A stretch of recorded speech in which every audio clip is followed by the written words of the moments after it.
fais du growth operating, un nouveau business qui est en train d'un peu de péter sur les réseaux. Mais là, la semaine passée, j'ai fait un peu plus de... Pour ça, en tout cas, j'ai jamais eu ce problème-là, j'en ai toujours eu rien à foutre. Des impôts, des lois ou quoi que ce soit, je me suis toujours dit je fais ça après. J'ai tellement de potes qui ont fait littéralement des millions pendant le confinement et moi j'ai passé mon temps à regarder Prison Break. Salut à tous, bienvenue dans cette nouvelle vidéo, je suis super content. Aujourd'hui, on est en compagnie d'Adrien qui nous fait l'honneur de venir, c'est mon premier invité, première interview que je fais. Je vais essayer d'en faire plusieurs parce que je trouve que c'est un des meilleurs moyens de partager de la valeur.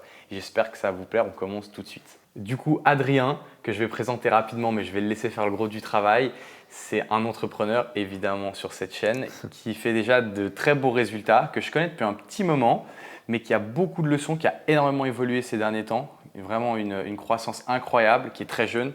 On est les deux très jeunes, moi j'ai 19 ans, toi t'en as 18 19 aussi. 19 maintenant 19 aussi, ouais. Moi je crois qu'il y en a 18, excusez. Je voulais encore augmenter le truc. Mais donc voilà, je vais te laisser te présenter pour que tu fasses complet et puis voilà. Moi, c'est Adrien, du coup, comme il a dit, on se connaît depuis un petit moment. Quand on s'est connus, j'avais pas le niveau que j'ai maintenant. Je pense que tu m'as beaucoup apporté aussi. Mais maintenant, je fais du growth operating, un nouveau business qui est en train d'un peu de péter sur les réseaux, vous avez dû peut-être voir passer. En gros, j'aide les coachs, influenceurs en ligne à monétiser leur audience. Et puis c'est un peu ce que je fais en ce moment. Je suis passé par pas mal de business déjà. J'ai raté pas mal de fois. Et il y a encore un mois, j'étais en cours. Aujourd'hui, on est à Dubaï. Ça va vite. Ça a été très vite. Ça a été un changement énorme aussi dans ma vie. Je pense que ça va m'apporter beaucoup aussi. Mais ouais, en gros, c'est ça, c'est mon histoire un peu. Du coup, très chouette petite présentation, mais je pense que les gens ont envie d'aller un peu plus dans les détails et je pense que ça peut vraiment apporter beaucoup de valeur si tu nous expliques un petit peu tout simplement ta vie un peu depuis le début, les expériences que tu as eues, si on retrace depuis le tout début où peut-être tu as senti que tu étais entrepreneur, tout ça quoi, un petit peu les expériences. En fait, j'ai commencé l'école secondaire. Je pensais encore un peu faire des études, faire un métier normal, entre guillemets. C'était quoi ton métier de rêve? Il y avait plusieurs trucs. À un moment, je m'intéressais à l'archéologie ou genre même vétérinaire. Et c'était parti pour des longues études du coup, Ouais. jusqu'à 25-30 ans. Ouais, mais j'étais passionné un peu par ça. Et après, c'est fou à part ça quand on pense genre archéologie parce que tu vois souvent ceux qui font du business par la suite c'est des gens qui genre font moi par exemple j'étais en économie tu vois au collège ce genre de truc là tu vois je voulais faire CEO enfin tu vois un truc dans le genre et toi genre archéologie vétérinaire à business c'est quand même un sacré changement. S'il y a un truc qui a fait il y a un truc ouais c'est tout ce côté études et travail normal entre guillemets que je voulais plus faire. Parce que tu sais, on était à l'école, il y a eu cette période de confinement, là j'ai pas mal réfléchi. Bon, ça me saoule parce que j'ai trop glandé pendant ces périodes. Mais à moi la même chose, si on était dans le business à 100%, mais durant le confinement, j'ai tellement de potes qui ont fait littéralement des millions pendant le confinement et moi j'ai passé mon temps à regarder Prison Break. Voilà. Moi je jouais à Modern Warfare, trop Warzone, utile. vas-y. Trop utile, putain. Non mais en gros, ouais, à ce moment-là, ça a commencé du coup à être un peu différent l'école. Après, en deuxième année, j'ai fait un échange linguistique. Du coup, j'étais plus trop dans les cours et tout. Ça m'a vraiment sorti de ce mood. C'est vraiment l'échange linguistique, toi, qui t'a fait changer ou en fait, ouais, c'est intéressant. Ouais, vas-y, dis-moi. C'est intéressant parce que j'ai une anecdote là-dessus. En fait, pendant cet échange, c'est le moment où je découvrais un peu le monde entrepreneurial parce que du coup, j'avais plus trop en tête les cours. J'étais vraiment à fond dans les cryptos à ce moment-là. Et avec Wilson, s'il regarde cette vidéo, c'est un peu lui qui m'a un peu introduit au truc. Et là, c'est la période où il y avait eu le gros boom des NFT aussi. Ouais. Et là, je me suis vraiment mis à fond, on va dire, là-dedans, vu que j'avais pas les cours, rien. Et j'ai commencé à trader des NFT, flipper des NFT du coup. Et j'ai fait un peu d'argent, genre déjà à cette période-là, je crois. Ouais. Et après, je suis revenu en cours, genre dans mon école normale. Et là, mec, j'ai décroché totalement. Okay. Toute la journée, j'étais sur Magic Eden, j'étais sur... Mais du coup, toi, pour revenir un petit peu genre, au début de ta vie et ta vie de manière générale, t'as pas eu envie de faire du business avant la crypto et les NFT ou bien il y a quand même eu des choses? Il y avait des trucs, il y a eu plein de fois où j'ai essayé de lancer des trucs, genre j'ai lancé des trucs d'habits ou d'accessoires. Tu fais du resell? Ouais, j'ai fait du resell aussi. Okay, ouais. Je suis passé par pas mal de trucs, mais c'était pas vraiment dans l'optique de faire de ça mon métier, tu vois, c'est logique, genre. Tu vas pas vendre Bon, le resell, moi, ce que je trouve très drôle, après, je sais pas en quelle année tu étais, mais typiquement moi, qui fait aujourd'hui, qui est entrepreneur, Mhm. j'ai commencé aussi beaucoup par le resell. Mon cousin, on faisait ensemble en fait du resell et c'était quelque chose que j'adorais vraiment de ouf. Et j'ai remarqué que beaucoup d'entrepreneurs aujourd'hui, ils ont fait du resell quand ils étaient un peu plus jeunes.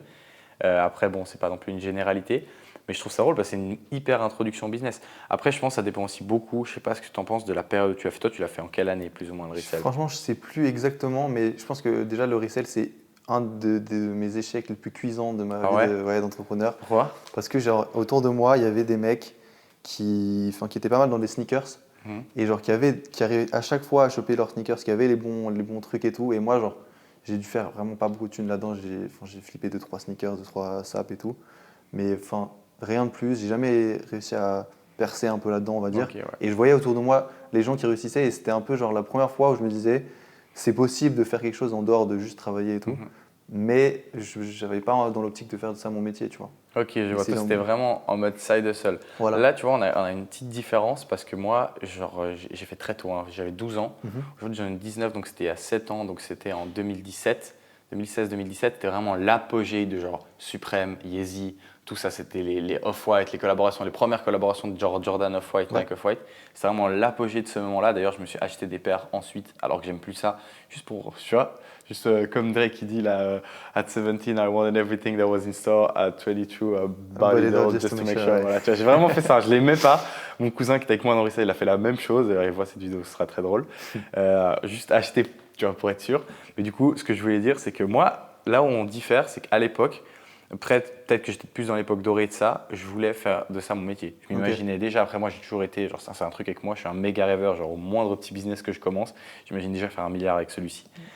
Mais je me rappelle que j'imaginais déjà à 18 ans habiter à Paris, parce qu'à l'époque ce qui était compliqué en fait, c'est quand ça sortait, tu vois, c'était par exemple les box logo Suprême, c'était toujours un drop. Et en fait, le drop, fallait aller au magasin, faire la queue devant le magasin, se lever à 5 heures pour pouvoir l'acheter, tu vois, et ensuite le revendre. Et puis moi, je pouvais pas déjà parce que j'avais 12 ans. Donc voilà, c'était un peu compliqué d'aller acheter des trucs, machin, d'aller à Paris. Et en plus, parce que on vient, j'ai oublié de le dire avant dans l'intro, on vient d'une toute petite ville, on vient plus ou moins du même endroit, à quelques kilomètres près, en Suisse, en Valais, quoi. Donc c'est tout petit. La plupart des gens qui vont me regarder, ils sont en France. On vient vraiment d'un endroit paumé. Et du coup, t'as pas un magasin, quoi. Moi, je sais, à Martigny, est-ce qu'il y a même avant Verbier, il n'y a pas un magasin genre. Il y a genre Benetton, H&M, Zara, tu vois, des trucs comme ça. Et même, Il y a rien, il y a rien de ça. Et avant, je sais même pas s'il y avait tout ça. C'est vrai. Ouais. Donc voilà. Ouais, je vois ce que tu veux dire. Après, moi, c'est vrai que j'ai eu pas mal de side hustle, comme tu disais. J'ai commencé tôt aussi, j'ai fait des petits business par-ci par-là. Je voulais vendre des trucs, faire des profits sur plein de trucs. Mais ouais, le moment où j'ai vraiment commencé à me rendre compte qu'il y avait quelque chose d'autre que genre juste le salariat ou juste travailler dans le monde du travail normal, c'était vraiment à ce moment-là, je pense que du coup, quand j'étais en échange. Parce que toi, tu viens, dis-nous un petit peu, parlons un peu de ta famille, un petit peu de tes origines, pour se voir aussi un petit peu ton background dans le principe où tu vois, certaines personnes, si ton père est entrepreneur, tu as peut-être plus envie de faire des choses, tu vois. Et... Ouais, c'est vrai qu'il y a ça, il y a aussi le côté où genre, j'ai jamais été vraiment poussé à le faire et on m'a toujours un peu plus genre redescendu en mode ouais non, redescends sur terre, ça va pas marcher ce que tu fais et tout.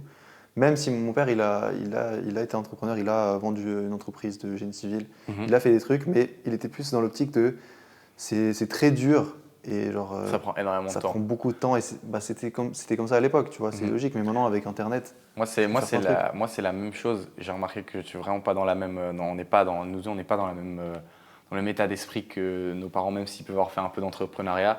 Pour ça, moi, je dois dire, j'ai quand même de la chance et que du coup, j'ai quand même un père qui est entrepreneur, donc j'étais bercé dedans un petit peu depuis petit et ça coule littéralement dans mes veines, tu vois, de prendre des risques, etc. Mais pour eux, c'est genre un truc qui a besoin de prendre 20 ans. Tu vois, tu peux pas créer quelque chose qui marche en moins de 20 ans et en plus, tu as besoin des papiers pour le faire, tu vois. Donc ça, c'est quand même un sacré game changer avec ce qu'on a de maintenant. Ouais, c'est vrai que quand on parle de la famille et des proches, c'est vrai que je pense que c'est un des trucs qui m'a le plus freiné dans mon aventure genre, entrepreneuriale.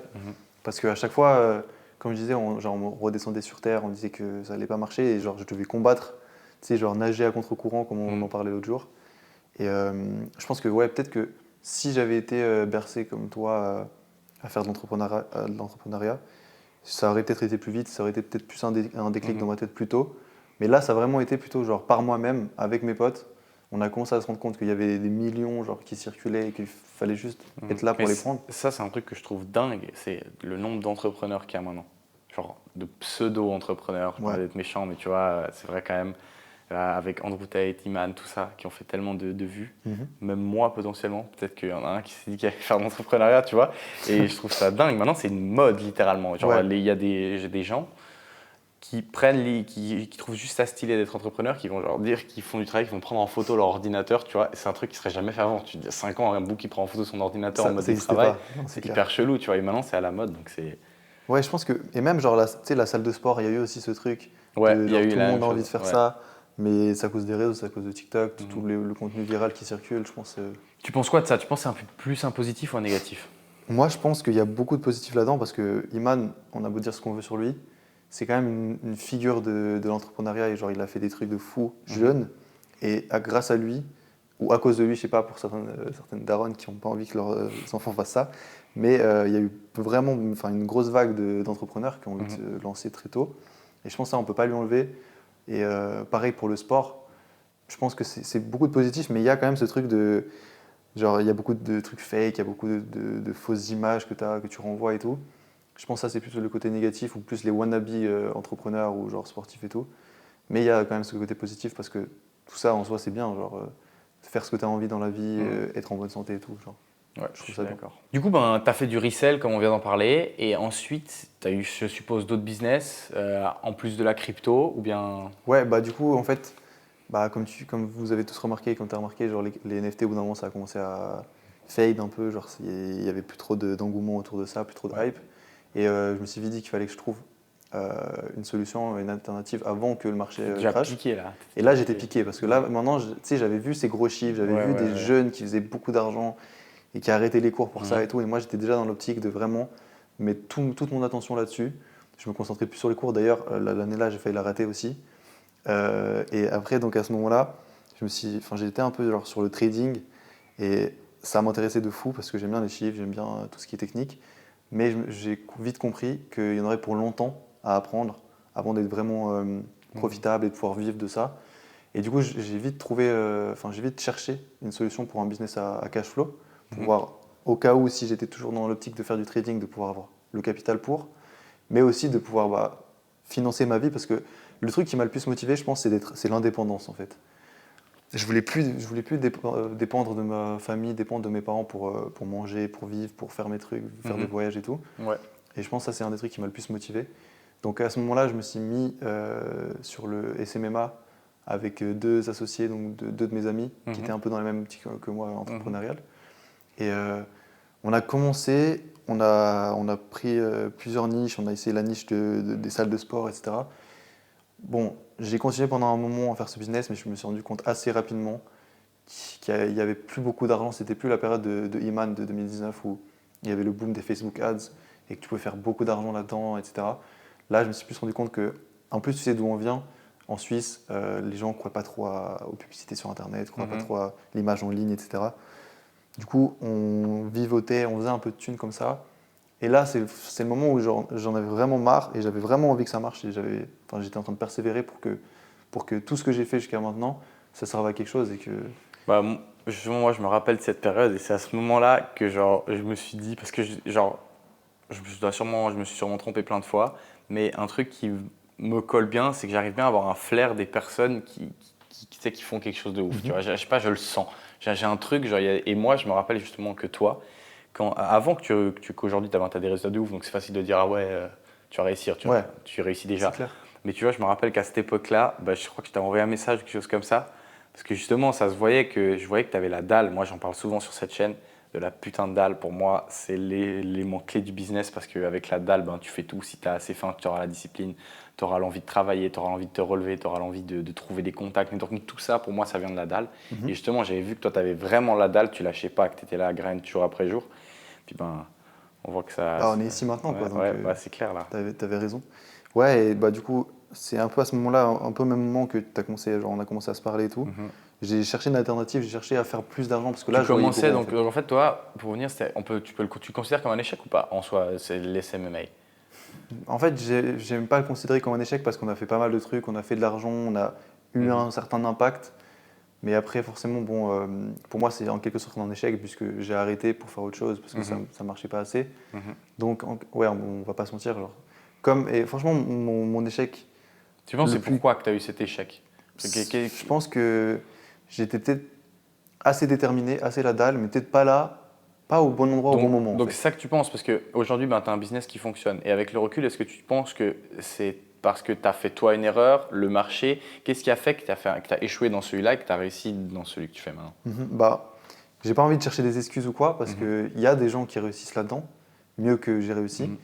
Mais je pense quand même qu'il y a un énorme facteur de être là au bon endroit au bon moment dans le business. Et c'est juste une question il faut toujours avoir la dalle, toujours taffer dur. Et au bout d'un moment, tu vas être là au bon moment. Et c'est là que ça va péter en fait. Mais là, je pense que j'étais juste potentiellement pas là au bon moment, pas au bon endroit. Et je suis grave d'accord avec toi sur ce point. Et je pense que il y a des gens, il ne faut pas se décourager, tu vois, parce qu'on en parlait les derniers jours. Tu as des gens qui ont une chance de ouf, voilà, ça arrive, et qui tombent leur premier business, typiquement Yumi Denzel. Toi, Yumi Denzel, il a fait des petits trucs comme nous après. Au moment donné où il s'est mis à faire sérieux, il était littéralement, genre en 2016, dans le golden age du dropshipping. Et le golden age du dropshipping, c'est genre nous ce qu'on a fait, genre golden age de SMMA ou Growth Operating, si on peut dire que c'est maintenant ou je sais pas trop quand. C'est rien par rapport au golden age du dropshipping. Genre à l'époque, moi j'ai vu des trucs et tout, ils vendaient n'importe quoi avec des sites de dropshipping de merde et ils faisaient des sommes faramineuses. Donc je pense que il ne faut pas se décourager parce que tu n'as pas forcément de chance. Et comme tu dis, il faut justement continuer parce qu'au bout d'un moment, tu trouves le bon truc, quoi. ouais, c'est ça. Et toi comme moi, on a essayé des centaines de trucs qu'on peut considérer comme des échecs ou pas, mais qui n'ont pas fini par être genre, ce qu'on avait envie que ça soit. Et aujourd'hui, on a chacun un autre truc qui fonctionne vraiment. C'est pas le même, mais c'est parce que on a continué de travailler comme des acharnés et on est tombé sur le bon véhicule en quelque sorte. Toi, tu n'es jamais retourné en arrière? Parce que moi, c'est quelque chose que j'ai fait, tu vois. Je suis parti quand même de beaucoup de choses, mais quand ça a commencé à être sérieux, la crypto. Bref, je me suis décalé sur les sites d'affiliation. Ensuite, j'ai même fait un peu de e-commerce, du dropshipping. Et après, j'ai fait du SMMA en crypto. Et après, je suis vraiment revenu à ce que je sais faire, c'est-à-dire l'investissement en crypto, puis le partager, le monétiser. Et puis après, j'ai aussi du coup repris des anciennes compétences. Mais moi, je suis vraiment revenu en arrière, tu vois, sur mes anciens trucs. Ouais, non, moi, contrairement à toi, je suis plus tout le temps enfoncé tête baissée, genre vers la suite.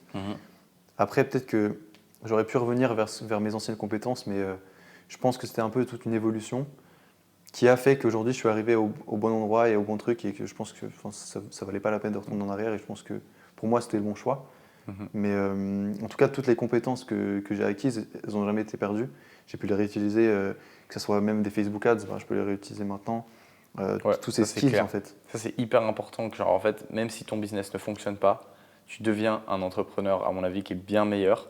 Et au bout d'un moment, ce serait justement, toi, dans ton histoire, de pouvoir réutiliser des anciens skills, je pense que ça t'a tellement aidé de faire du SMMA pour aujourd'hui. Comme dans ton business en soi, tu dois aider les gens à vendre. Et c'est ce que tu faisais avec le SMMA. C'est ce que je faisais, et même le contact avec l'humain, que maintenant tu demandes à un gosse de 16 ans qui veut commencer le business de prendre son téléphone et d'appeler des patrons, tu vas te chier dessus. Alors que moi, j'ai dû passer aussi par là, appeler des centaines de boîtes qui t'envoient chier, et au bout d'un moment, ça commence à marcher et tout. Et même ce contact, qui fait qu'aujourd'hui, je suis plus à l'aise à parler avec des clients, etc. Ouais. Ok. Du coup, assez parlé maintenant de ce qui n'a pas forcément bien fonctionné. On va parler du présent, de maintenant, le plus important. Aujourd'hui, ton business qui fonctionne, qui te rapporte beaucoup par mois, par jour, par semaine même, par tout ce que tu veux, par heure. Explique-nous en fait un petit peu ce que c'est, parce que c'est un nouveau business et peu de gens le connaissent, quoi. En fait, du coup, le gros operating, c'est le fait d'aller démarcher, que ce soit des coachs, des influenceurs sur les réseaux, et qui ont une audience, qui n'arrivent pas forcément à la monétiser ou qui la monétisent mal, qui font entre 0 et 10K par mois. Et en fait, d'aller construire une offre high ticket, donc assez chère, entre 3, 4, 5 000 euros, de mettre beaucoup de valeur derrière, donc un accompagnement privé avec une communauté, etc. Et de construire tout l'écosystème du business, que ce soit les automatisations, des processus, une équipe de vente. Donc ça touche un peu à tous les domaines d'un business. En fait, tu deviens un peu le CEO du business. si on veut. Donc toi, tu vas proposer quoi en quelque sorte? Imaginons que moi je suis un influenceur et que justement j'ai une offre pas ouf et que tu vas me proposer quoi? Bah, moi, en fait, je base mon offre sur 3 piliers. Mhm. Ça va être l'automatisation et les processus à mettre en place pour gagner du temps et du coup faire plus d'argent. Mettre en place une équipe de vente, donc ça va être un setter dans les DM qui va booker des appels avec les gens intéressés et un closer qui va signer les deals dans les appels et l'optimisation de l'offre parce que souvent ils ont une offre entre 200 euros, 1000 euros maximum et nous on va du coup créer une offre à étiquette, on va structurer cette offre avec toute la valeur derrière et du coup c'est nous qui Et nous vous allez aussi vous occuper de la promotion, c'est-à-dire par exemple de faire des stories. Je Ouais, on va cherche 5 s'occuper du personnes. marketing. Après, en fait, le but, c'est que l'influenceur ait plus besoin de faire ce qui lui plaît, donc s'occuper de ses élèves et faire son contenu. Mhm. Du coup, nous, on va lui fournir des scripts, on va lui fournir les copies pour sa newsletter, etc. Et on va marketer l'offre, ouais. Ok, je vois. Donc en fait, moi j'ai un influenceur, j'ai plus rien besoin de faire si ce n'est m'occuper de donner la value de mon offre et puis créer mon contenu. C'est ça, exactement. Ok. Ok. Et puis avec ça, du coup, parce que c'est bien beau, elle m'a l'air bien jolie cette offre, mais est-ce que ça marche? Combien ça marche? Ça Comment? marche, ça marche. Alors Donne-moi là, un peu pour les te chiffres dire, là. c'est grâce à ça que j'ai pu arrêter l'école. Mhm. Parce que moi, je me limitais dans le sens où si je faisais pas des vrais gros chiffres, j'aurais jamais arrêté les cours, même si j'en avais plus envie, même si c'était une galère d'aller là-bas tous les jours en sachant que j'avais mon business, etc. Je suis arrivé à un moment avec ce business, avec mon premier client, ça va être il y a quelques mois maintenant, avant que j'arrête les cours. On a commencé, elle faisait, donc c'était ma cliente, elle faisait 3 000 euros dans son meilleur mois, c'était en novembre et décembre, un truc comme ça. Elle a fait zéro depuis genre janvier-février. En mars, on l'a contactée, on a eu les premiers appels avec elle, on a mis en place les systèmes et on a fait genre 15 000 euros la première semaine. Du coup, moi j'ai pris ma part, on a continué à travailler ensemble. Ensuite, j'ai arrêté les cours, c'est à ce moment-là. Après, là maintenant, je crois que je dois être Donc tu as arrêté les cours après avoir fait combien? après avoir fait genre. En fait, je m'étais mis une limite en mode quand je fais 20 000 par mois pendant 3 mois, j'arrête. Ah, mais t'as arrêté bien Et avant. j'ai Hein. arrêté bien avant. Au final, Ouais, genre, dès que j'ai fait genre 10 000, le premier mois là, j'ai juste arrêté. J'en pouvais plus en fait. J'allais en cours, là, je faisais mon business, je faisais je ma thune. comprends, hein, t'as tenu plus longtemps que moi. Hein. Moi, Ouais, toi, clair. j'ai arrêté alors que je faisais 200 balles par mois. Bon, après, j'avais fait beaucoup d'argent avant, mais là, genre, littéralement, sur le moment, je faisais 200 balles par mois, je ne pouvais plus. À voir ce qui est mieux en vrai, parce que du coup, toi, tu étais dans une période où tu étais obligé de taffer dur. Moi, maintenant, bah, c'était un peu différent parce que je gagnais déjà cet argent. Mais ouais, en gros, c'est ça un peu l'histoire de ce business. Donc maintenant, je dois être à genre 5-6 clients. Et en fait, la différence avec le SMMA, c'est qu'ils me payent tous beaucoup plus d'argent, parce que c'est un pourcentage en fait de ce qu'on leur fait gagner. Et bah, forcément, il y a besoin de moins de clients pour faire beaucoup d'argent. Comme je t'ai dit, avec une cliente, j'ai pu arrêter les cours, j'étais libre financièrement. Et puis, bah, moins de problèmes, parce que moins de clients. Et en plus, c'est une relation différente qu'avec des patrons d'entreprise, parce que tu deviens en quelque sorte pote avec. Il y en a un qui m'a invité à un chalet en Suisse, une avec qui on s'est vu, on a fait un resto, etc. Donc ouais, en gros, c'est un peu le principe Ouais, du business. tu deviens associé en quelque sorte. C'est ça, on C'est s'associe. pas la même chose. Des fois, on a une plus grosse ampleur sur le business parce que on va s'associer à 50-50 et on va faire de A à Z de toute l'offre, tout le processus. Et des fois, on va implémenter nos systèmes, prendre un petit pourcentage ou prendre une fee. Et puis, c'est structuré comme ça. Mais ouais, en gros, là, ça marcherait bien pour moi. Comme je t'ai dit, je suis arrivé un peu au bon endroit au bon moment parce que c'est tout nouveau. Ça vient des États-Unis, mais en quelque sorte, je crois que c'est Sounder Stage qui a amené un peu cette idée de IPGA et de faire des infoproduits. Ensuite, bon, ça s'est développé aux States depuis le début de cette année, en fait. Donc, c'est très récent. Et moi, je suis un peu là pour l'amener sur le marché français, en fait. Ok. Puis aujourd'hui, tu chiffres comment? C'est ça que les gens veulent savoir. Aujourd'hui, là, tu es à Dubaï, ok. Combien tu chiffres aujourd'hui? C'est ça Les qu'ils veulent chiffres, c'est le savoir. plus Les gens intéressant. veulent savoir les chiffres. Très honnêtement, c'est un peu exponentiel. En gros, chaque mois ou chaque semaine, en moyenne, je fais plus. Parce que je prends de nouveaux clients, j'améliore mes systèmes, j'améliore mon offre. Mais là, la semaine passée, j'ai fait un peu plus de 10 000 euros déjà. Cette semaine, là, on est quoi? Mercredi, je dois avoir fait déjà 5-6 000 euros. Donc, on en est là. Maintenant, Continue à fond. on continue à fond. On va essayer d'aller chercher les mois à 100 000, 200 000 peut-être. Les mois à 6 chiffres. Et puis, on va chiffrer, ouais. Let's go. Du coup, ces chiffres, ça nous en met tous plein la vue. Même à moi, objectivement, je trouve ça dingue aussi vite de faire autant d'argent. Ça se voit qu'il y a vraiment un truc dedans. Mais est-ce qu'il y a genre un game changer? Est-ce que pour toi, il y a un point qui a fait que ça explose? Parce que je doute honnêtement que toutes les personnes, après c'est très but de marché, si tu arrives autant tôt dans un marché, des fois c'est possible de tomber sur vraiment une bulle blue chip de ouf. Mais est-ce qu'il y a un point pour toi qui est le game changer? Honnêtement, il y a un truc, c'est que toute ma vie, enfin, tu sais, j'ai jamais pris de formation, jamais payé pour du savoir.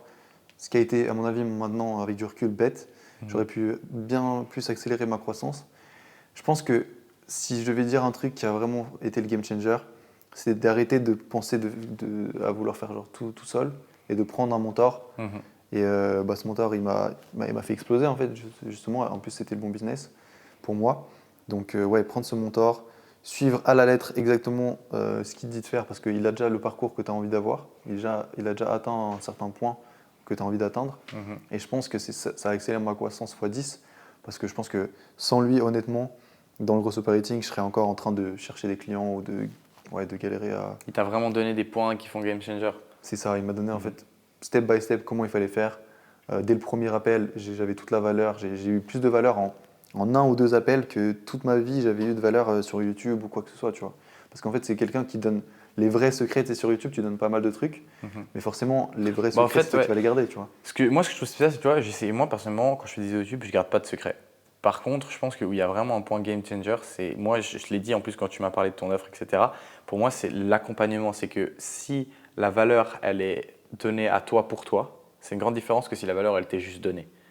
Pour moi, c'est mon avis. Ouais, En tout cas, vrai. c'est vraiment que Et toutes les informations te sont données à toi directement. Ouais, c'est pas, t'as pas besoin d'aller les chercher. Tu peux poser ta question si tu comprends pas quelque chose, parce que en soi, c'est comme dans un problème de maths.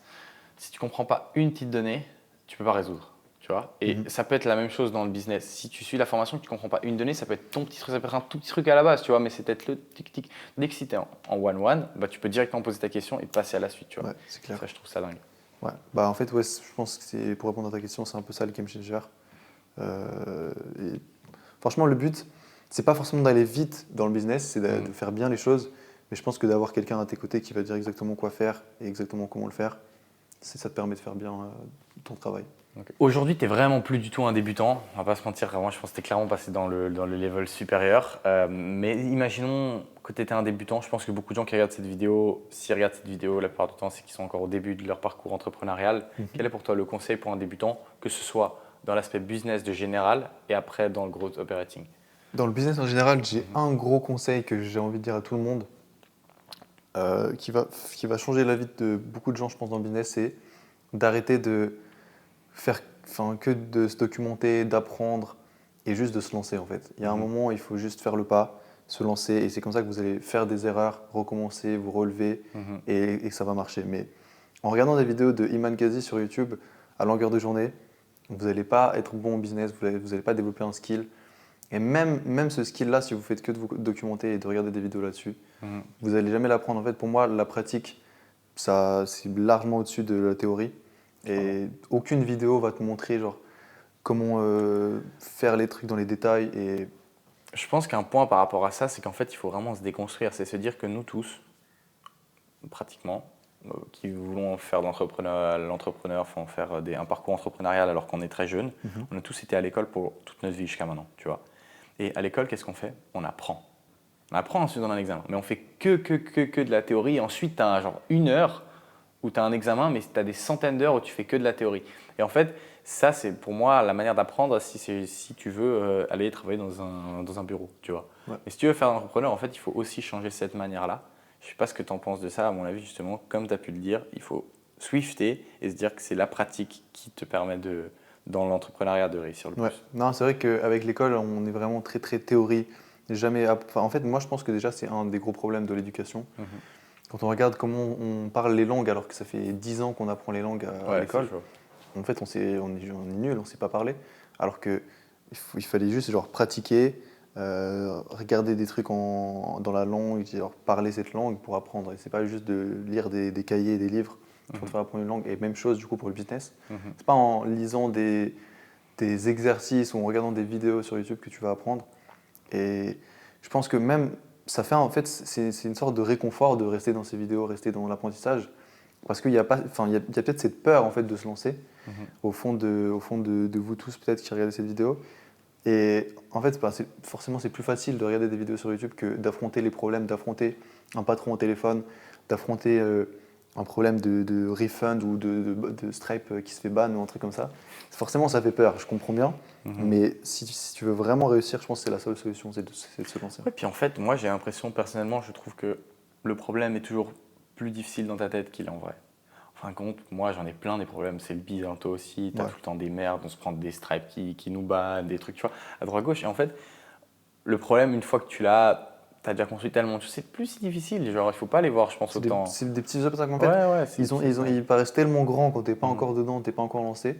Au final, c'est pas si grave. Et même, tu parlais de papier avant, etc. Mais même, genre, par rapport à la loi, j'ai souvent des questions en mode ouais, comment je vais me déclarer si je fais du business? Je suis en mode mec, Mon Dieu. va chiffrer, va faire de la thune et Ouais, ça ensuite. c'est fou furieux. genre, C'est c'est pour ça, en tout cas, j'ai jamais eu ce problème-là. J'en ai toujours eu rien à foutre des impôts, des lois ou quoi que ce soit. Je me suis toujours dit, je fais ça après.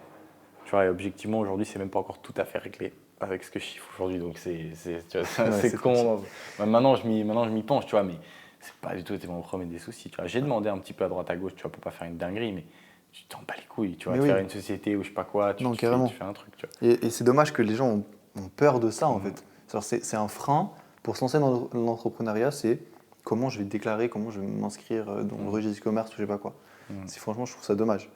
Et ça, comme n'importe quelle autre peur qu'il peut y avoir, comme les pensées limitantes, je pense qu'il faut juste passer au-dessus, faire le pas, se lancer. Vous allez avoir plein d'échecs, d'erreurs, et vous allez juste vous relever et passer à la suite. Ouais, d'accord. Aujourd'hui, on dira que tu es à 100, mais imagine que tu es à 0, tu n'as plus de compétences. Comme la plupart des gens qui veulent se lancer dans le business, tu fais quoi aujourd'hui, vraiment, maintenant? Alors, maintenant, on est à Dubaï, tu spawns ici avec zéro compétence, comment tu te relances? Objectivement, dans la période dans laquelle on vit maintenant, si tu veux lancer un business à cash flow, en commençant de zéro, donc tu n'as pas d'argent à investir, tu as juste ton temps à perdre ou à investir, je pense que le gros operating, c'est une bonne solution. Et bon, après, quel que soit le business, il faut déjà avoir la dalle, comme tu disais, s'investir à 100%, toujours essayer d'aller plus loin, passer au-dessus des obstacles, etc. Ça s'applique pour n'importe quel business. Après, forcément, je pense qu'aujourd'hui, il y a des business qui sont un peu moins propices au temps dans lesquels on vit, comme le dropshipping, où on a passé l'âge d'or, comme on en parlait avant, avec des marges de 15% maximum. Franchement, il faut passer à la suite. Il y a eu les CMMA, mais je pense que ouais, l'évolution maintenant, c'est le gros operating. Objectivement, c'est le bon moment pour se lancer. C'est même pas encore l'âge d'or, c'est que le début en fait. Il y a encore beaucoup d'espace pour tout le monde là-dessus. Peut-être qu'aux États-Unis, ça devient un peu plus saturé. En tout cas, en France, il y a beaucoup de demandes, très peu de concurrence. Je pense que objectivement, si je devais commencer de zéro, je me concentrerai à fond là-dessus. Et j'essaierai pas de faire des chichis et d'essayer d'apprendre tous les trucs en détail. Juste, je me concentrerai sur comment démarcher des influenceurs ou des coachs en ligne, comment le signer. Et une fois que tu es rentré en contact, parce que tu vas te rendre compte que c'est un peu plus dur que ce que tu penses et qu'il te faut peut-être 1-2 semaines avant de rentrer en contact avec eux. Et une fois ça, tu vas apprendre tous les petits détails, apprendre comment bien optimiser leur offre, faire de la thune avec eux, prendre ton pourcentage, etc. Mais je pense que ouais, se concentrer sur l'étape un peu chiante du business où tu vas te concentrer à fond sur avoir un client. Une fois que tu as ce client, il y a tout qui va avec et genre, ça flow comme ça. Je suis bien d'accord. Et puis, parce que là, on a beaucoup parlé un peu de technique de business, mais je sais que les gens, ce qu'ils aiment bien aussi, c'est le lifestyle. Qu'est-ce qu'il y a de cool? Parce que ça motive. Moi, je dois te dire que je suis un très bon client de ça. J'ai toujours été un très bon client de ça. J'adore regarder des vidéos de gens qui ont plein de fric, tu vois. Parce qu'en fait, ça me motive de ouf. Ouais, moi aussi. Qu'est-ce qui se passe maintenant que tu as de l'argent? Qu'est-ce que tu projettes? Qu'est-ce que tu peux déjà faire? Qu'est-ce qui est ouf, en fait, avec d'être libre et financièrement et plus? Parce que là, tu n'es pas juste libre financièrement. Libre financièrement, c'est genre quoi, 4 000 euros par mois, puissant x 10. Donc, Ouais. Bah, c'est marrant parce que j'en parlais sur mon Telegram hier. Forcément, bon, les voitures, les voyages, les femmes, tout ce que tu veux, genre, j'en ai envie aussi. Enfin, les femmes, non, t'inquiète pas si ma copine regarde cette vidéo. Mais tout le reste, donc ce qui est un peu luxe, ça m'attire aussi forcément. Je regarde aussi ce genre de vidéos et ça me drive un peu, genre, à aller plus loin, aller chercher plus d'argent, etc. Mais je pense que la vraie dinguerie dont je me suis rendu compte récemment en arrêtant l'école, en ayant de l'argent, c'est la liberté que l'argent apporte en fait et le fait de pouvoir pas aller à l'école si tu décides de pas aller à l'école, aller à c'est Dubaï dingue. si tu décides d'aller à Dubaï, commander la bouffe que tu as envie de commander, aller acheter ce truc dont tu as envie, faire ce voyage dont tu as envie et ne plus devoir Je suis regarder trop genre les prix, d'accord. Je etc. trouve que c'est une sérénité. Moi, ce qui m'a fait le plus avec ça, c'est les restos. Genre, Ouais, je moi trouve ça dingue. franchement c'est la seule dinguerie un peu que je me suis faite quand j'ai arrêté les cours et fait beaucoup de thunes, T'en bats me les payer couilles. tous les restos, tout le temps aller Ouais. manger genre quand j'ai envie au Tu resto. t'en fous. Ouais. Mais c'est tellement. Ouais, moi, je trouve que c'est hyper apaisant en fait. Et Ouais. ça fait un bien de malade de te dire, genre, je m'achète. Et en plus, moi, ce que je kiffe dans mon parcours, c'est que moi, j'ai un parcours comme ça, tu vois. Mhm. Et du coup, genre, j'ai été riche plein de fois, j'ai été pauvre plein de fois et j'ai choisi d'être riche à chaque fois. Non, je rigole, je suis une petite rêve là. Non. En vérité, ce que je voulais dire par rapport à ça, c'est que en fait, du coup, j'ai vécu les moments où bah, tu sais, tu dois te penser, ah, est-ce que je peux acheter le restaurant, est-ce que je peux pas et tout, est-ce que je peux aller en boîte, est-ce que je peux ci, est-ce que je peux ça, et en vrai, c'est trop chiant. Moi, c'est un truc qui me rend fou parce que ça me rend anxieux. Je déteste être anxieux et ça, c'est pour moi la différence. Donc, je suis vraiment d'accord avec toi.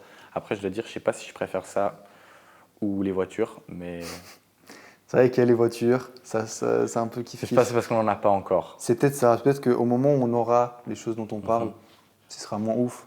Moi, je me rends compte de cette liberté-là parce que c'est nouveau. C'est peut-être pour ça que j'en parle maintenant. Après, à voir comment ça se déroule pour le futur, avec plus d'argent, avec plus de trucs.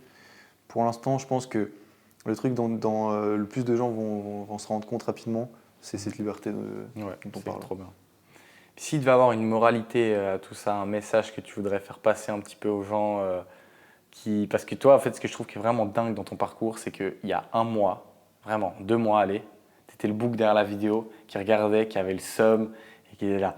Putain, j'ai trop envie de faire du cash, j'arrive pas, pourquoi ça marche toujours pas, j'ai l'impression de tout faire juste, tu vois. L'espèce de plateau dont Iman Gadzhi parle et que je résonne tellement avec ce moment, c'est que dans le business, si vous êtes dedans, d'ailleurs, continuez, persévérer les gars, parce que c'est le pire moment, mais ça va passer. Le moment où tu travailles, tu fais tout bien, tu as une bonne routine, tu fais tac, tu fais les choses bien. Et juste, la réalité, elle n'a pas encore catch-up, elle n'a pas encore Ouais, elle est rattrapé. décalée. Elle est encore décalée. En fait, la réalité, elle fait comme ça, oui.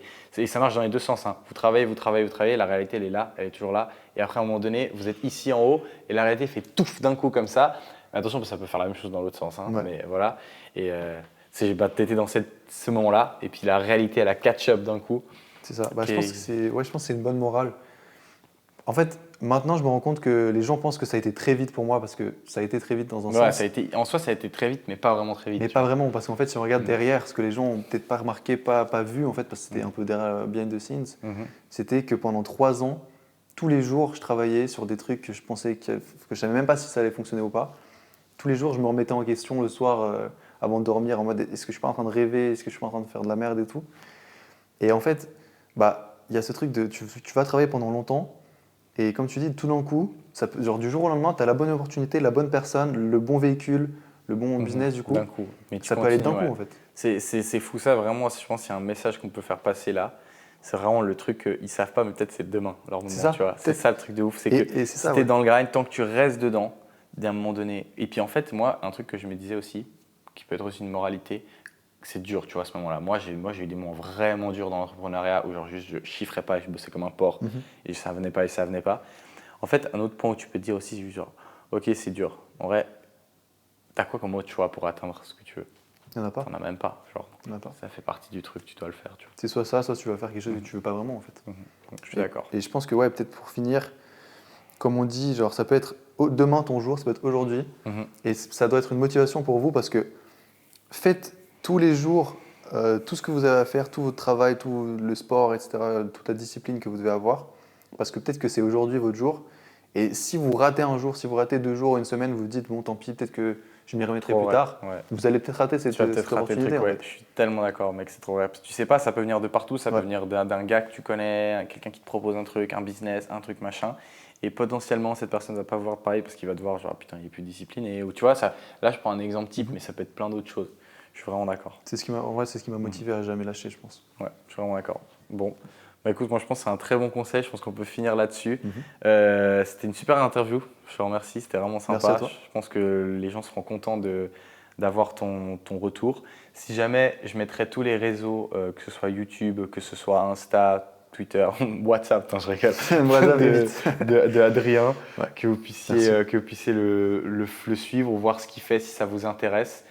Il y a vraiment beaucoup de valeur, donc je vous conseille même son Telegram, beaucoup de valeur. Et puis voilà, merci d'avoir regardé la vidéo. Pensez à vous abonner, laissez un like, commentez si vous avez des questions. Je suis sûr qu'Adrien, il viendra même répondre dans les commentaires. Voilà, il répondra sous les commentaires. Donc les gars, voilà. Merci et ciao. C'était Arthur.